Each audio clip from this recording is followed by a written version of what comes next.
everyone, and welcome to Providing Clarity, a new webinar series from Clarity Studios, where we discuss all the latest news and insights from the biggest releases not coming to a cinema near you. I'm your host, Kyle Daniels, and today we're brought to you by sportsbreaks.com, but we'll tell you a little bit more about that later. Providing Clarity is the first video series from the people that bring you the #1 travel management podcast, Absolute Clarity, now in its 5th season.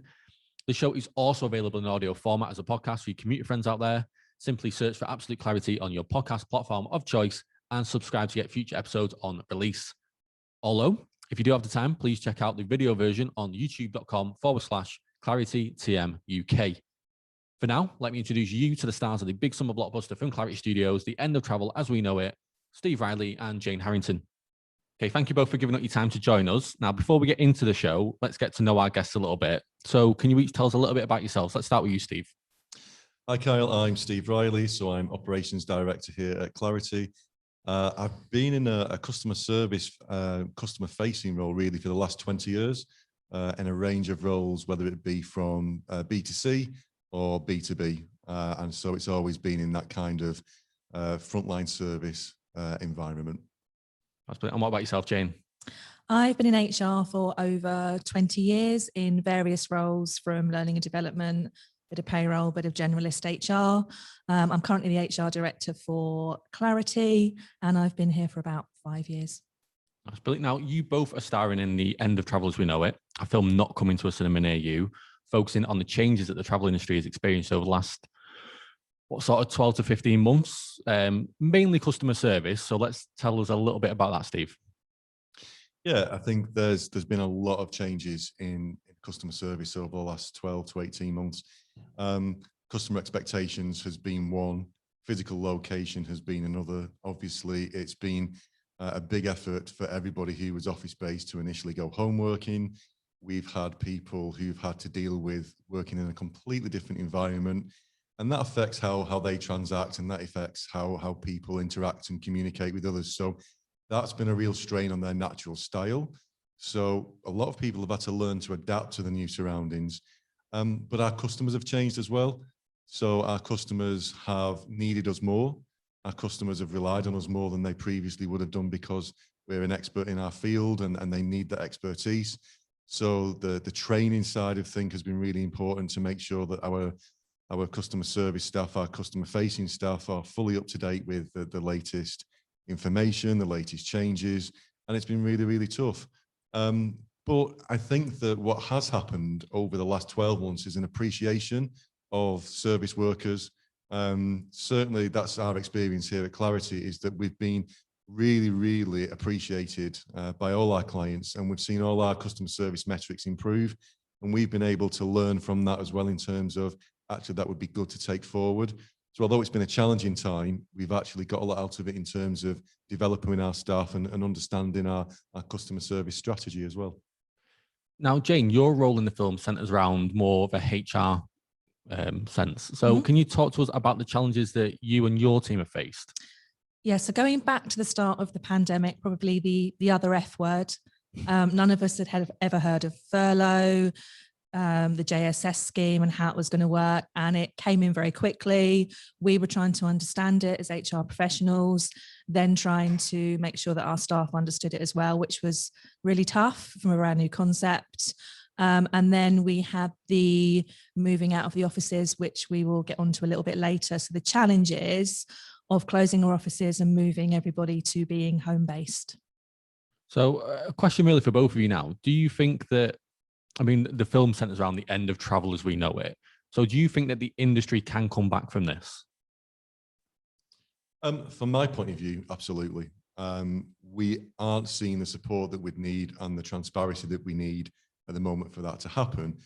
But we've just seen the G7 meeting take place in Cornwall. That's a prime example of why travel needs to take place and why our industry will come back, because people absolutely want to see each other face to face. It's so difficult to carry on doing the whole video conferencing because your body language isn't right. You don't get that connection. And I also believe that people want to travel. They want to build that relationship. They want to take clients out for dinner and understand who they are as people, so they can build that relationship, so it's mutually beneficial. So I do think that, yes, the industry will change. I think there will be an increase after the end of all this, and it won't be maintained for some people of video conferencing, etc. We'll probably see some change in travel policies. Duty of care will probably become a bigger thing to make sure that the products that people are staying in are up to scratch or to their standards, as you would say. So there will be some movement like that. But fundamentally, people want to get out, they want to travel, they want to meet their clients because it provides a benefit to their business to do so. I think as well, from my perspective, having worked at home for the last 15 months or however long, I'm now back traveling again, and it is so lovely to have a face-to-face meeting. I'd forgotten how much easier it is seeing people face-to-face. You're in the room, you can read body language, you don't have the talking over each other over Zoom or Teams or whatever. So as Steve said, there is a need for travel. People will still need to travel, and yes, it will come back from this. And probably an add-on to that one, we've seen some amazing people in the industry leaving it, obviously through no fault of their own. Is it going to be difficult for the industry to come back with those amazing people not there anymore? That's a really tough question because, you know, from personal experience, I've seen some excellent people that have been let go in, not just in Clarity, but from different companies that are involved in this industry. And some of them are biding their time, doing other jobs, waiting for the industry to recover because they've got a passion for travel and they're waiting to come back once it picks up and the demand comes back. But there is a lot of other people who have left the industry altogether and gone into different sectors, done a complete 180 on the career path. So I think that it will be a mixture of people who are waiting to come back, and then it's up to us as a sector to attract new people and make sure people know how great it is to work in this industry, albeit at the moment it's really tough. You know, there's always changes going on. It's very dynamic. So I think that the industry will come back with some of those people who've gone, and then it will be people who are entering it into the sector for the first time. I think as well, it's how they were treated by their employer at the time that they left. If they felt supported and looked after and the process of leaving was as painless as possible for them, they will remember that, and they may want to come back to a company that they felt, you know, through no fault of their own, had to let them go, but did look after them. So I think, as Steve said, it will be a mixture. People in the industry have very, very transferable skills, so will be successful anywhere they go, really. That's great. And we'll be right back after this message from our sponsors.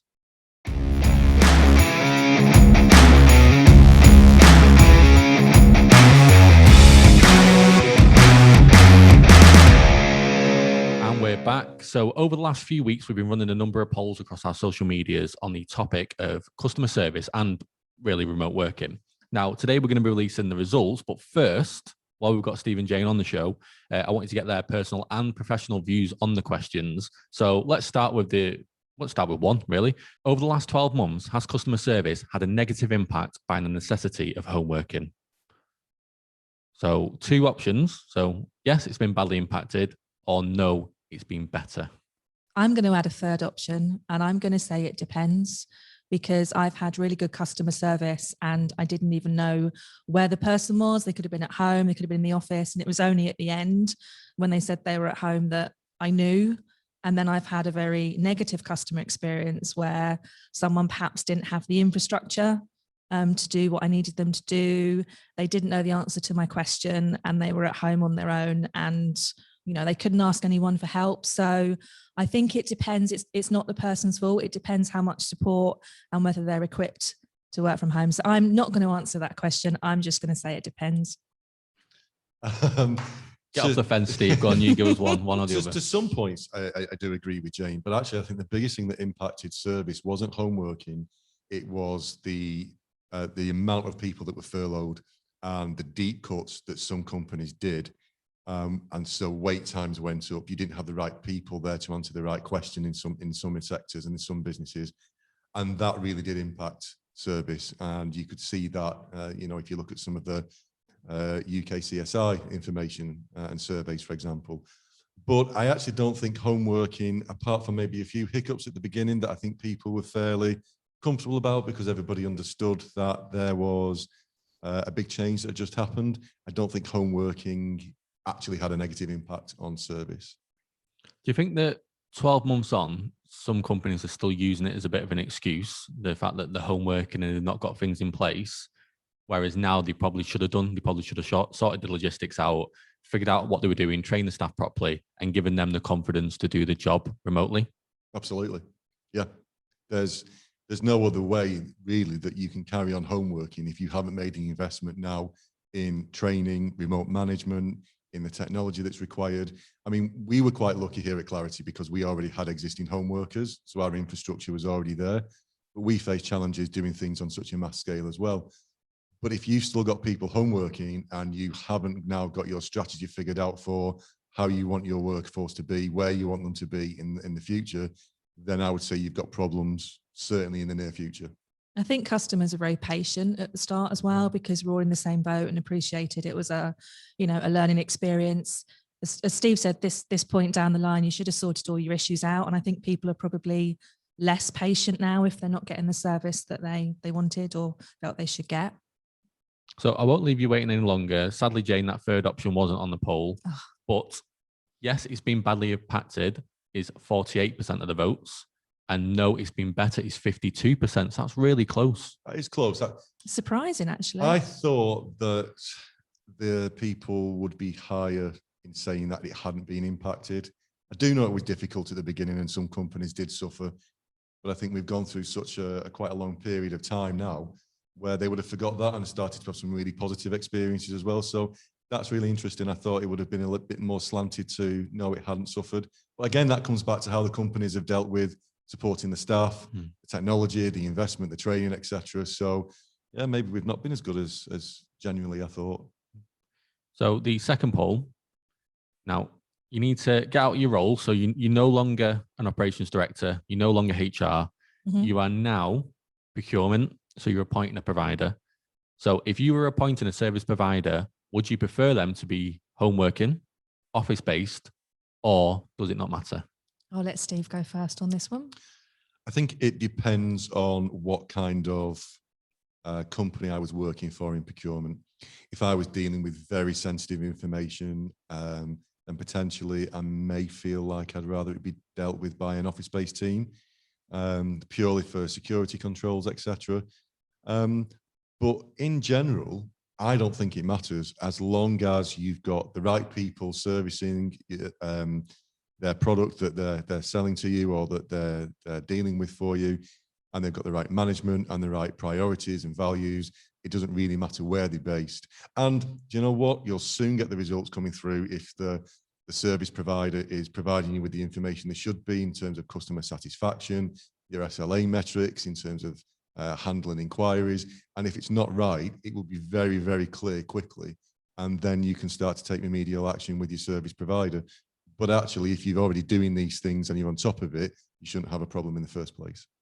I think generally for me, it wouldn't matter as long as you could demonstrate to me that you could do what I'm asking as a customer, you're efficient, you're communicating, and I'm not going to have any problems.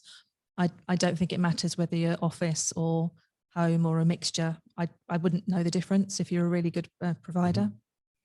Is it that old stigma that used to be around where by younger members of the team, there was an assumption that they'd be at home, they'd be on the phones, they'd be watching TV in the background? Is that just stigma? Does that, I mean, you probably see the metrics now after 12, 15 months. Is that just not happening? In my experience, we haven't had any problems with anything like that. You know, there's a home working piece that is all about trust. And you've got to trust your staff. If you can't trust your staff, then why are they here in the first place? And we've actually seen a great return on the support that we've given and the trust that we've put in our staff in terms of our customer satisfaction and our metrics, etc. And I think that we haven't seen people just, you know, taking the mick, deciding to do what they want to do, not doing what they needed to do. So I think that people knew, they understood the challenge, and it just didn't happen. And now I can't say that for all companies, but I think it would be a gross generalization to say that the younger generation, or, you know, early 20s, are sat there on the phones or on TikTok or on social media when they should be doing their roles. I think as well, from an HR perspective, it depends how you're managed when you're working from home. So if you feel supported, communicated to, engaged, you're going to do your job. If you're just kind of chucked there and left to your own devices, you might get a bit bored and a bit disengaged and start watching Loose Women or, playing Angry Birds on your phone. So I think that does have a bit to do with it as well. Another one, really, if you are the company appointing the service provider, would you be happy with those people telling the customers that they are working from home? Because I don't know if you guys have experienced this, but I've spoken to some companies, whether it's home insurance and bits and pieces like that, where I've been told at the beginning of the call, oh, sorry, I'm just working from home. Or I've been asked to excuse them maybe for being a little bit slower or things like that. Would you rather them not mention that? It depends on the scenario. I think at the beginning of the pandemic, it was very good to be open about the fact that you were working from home, because some people did have technology issues. Companies hadn't got the infrastructures finalized. You might not have the right equipment there, etc. You might not have organized your broadband correctly.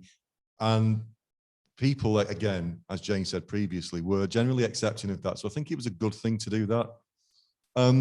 Now, I just don't see the need to tell anybody that you're working at home, because everything should be smooth and your experience as a customer should be no different if you're dealing with somebody who's home-based or office-based.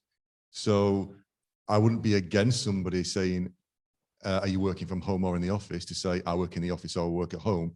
Absolutely, just be open about it. But you shouldn't be proactively offering that, I don't think, because you're making an excuse at this stage for a poorer experience for the customer.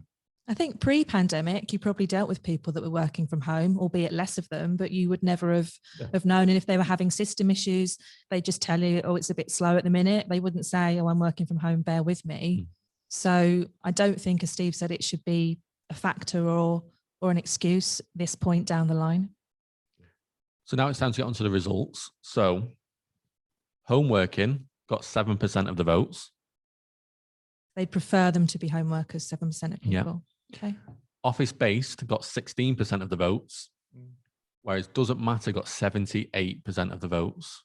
So you can clearly see there that people just aren't too worried about that. And that comes with the caveat that you don't notice. The service is good, the efficiency is good, and you just don't notice. It doesn't matter. And now on to the final question. If given the choice, would you like to return to working from an office? Now, the answers are yes, definitely. No, I like being at home. Or the third one, I like a mixture of the two. So more of a hybrid style. So me and Steve have got very different views on this. Good. I, pre-pandemic, did a role which was quite a lot of out and about. And then I've obviously done a stint straight working from home. And I kind of want a mixture of the two, like a bit more of a balance. So I'd like being at home part of the time, but then actually going out working from an office the rest of the time. So for me, it's a balance. From my point of view, home working doesn't suit me at all. In fact, I hate home working. It's on a very personal grumpy. level. It doesn't work for me, and I couldn't wait to come back into the office. I couldn't wait to interact with people. I couldn't wait to be out of my home environment. It just didn't work for me. But that's me as an individual. I know people who it's absolutely been the best thing to have happened to them to start working from home, and they love it. But for me, I couldn't wait to come back to the office, and I work from the office every day, and I can't wait to get out and about again, doing more traveling around to some of our servicing teams to get back to meeting them face to face. So yeah, for me, office all the way. Do you think there's an impact on the culture by not having people in the office? Because I know that a lot of companies really like to have a strong culture that's identifiable, that reverberates throughout the staff. But if everybody's working from home, do you think it's difficult to keep that culture going? I think here we've been really good at adapting, because we have had everybody working at home and also being on furlough. So we've definitely adapted our internal comms that we do to make sure that we do lots of Zooms, do lots of Teams, be inclusive, and try and keep that culture going, even though people are working from home. So I think it depends on your employer and what they do to kind of make adjustments to keep that culture going. I think we've just had to do different things that we didn't necessarily need to do before, but we've just changed some of the things that we do. And the communication piece is so important that I would say that people probably feel more connected and engaged with the business now than they did pre-pandemic, because it has been so much communication. There's been so many different ways to speak to people, and there's podcasts, etc., going out. There's newsletters. There's so many different ways that I think everyone does feel connected. And so the culture's not been lost because everybody knows what we're about as a business. And obviously we launched our new values during the pandemic, which were really simple: listen, adapt, and deliver.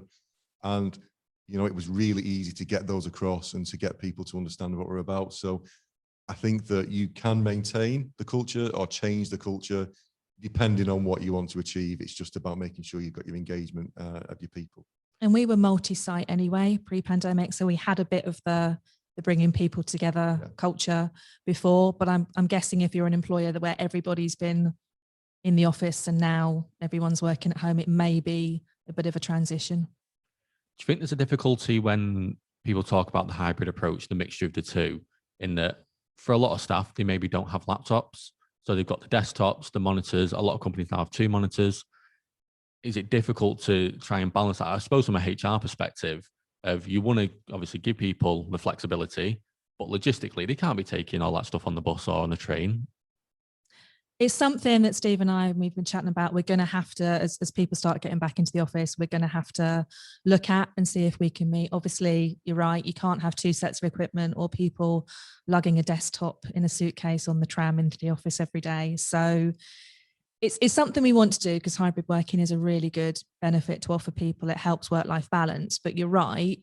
There are challenges and logistics that come with it that we need to figure out how we're going to overcome. So I'll give you the results. So in the question, if given the choice, would you like to return to the working from an office? 12% said yes, definitely.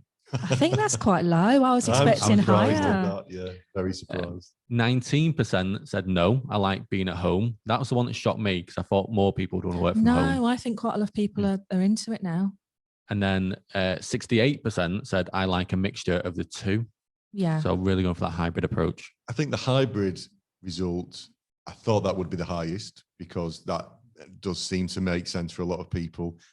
I thought the office number would be higher. I thought it'd be higher. I did think the office number would be higher. Unless people have got used to the not commuting, paying out that money, the long commutes, being stuck on a tram, and that's kind of putting them off. It's a massive saving, isn't it? If you're thinking of buying a monthly ticket, yeah, it is a massive saving, especially when you've been doing it for the past sort of 15 months as well. Yeah. To then suddenly pay that out, it must be difficult. I also think it depends where your office is based as well. I think that we work in the centre of Manchester here. There's a lot of places to go out at lunch, a lot of places to go out and socialise, especially now they're open.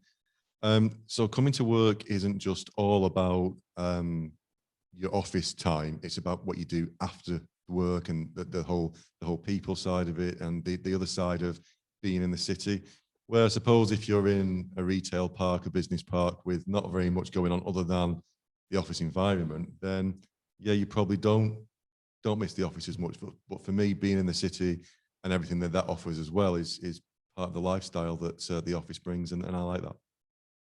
Now, before we go, you guys have reopened a lot of the offices that you obviously had to close due to the restrictions. Mm-hmm.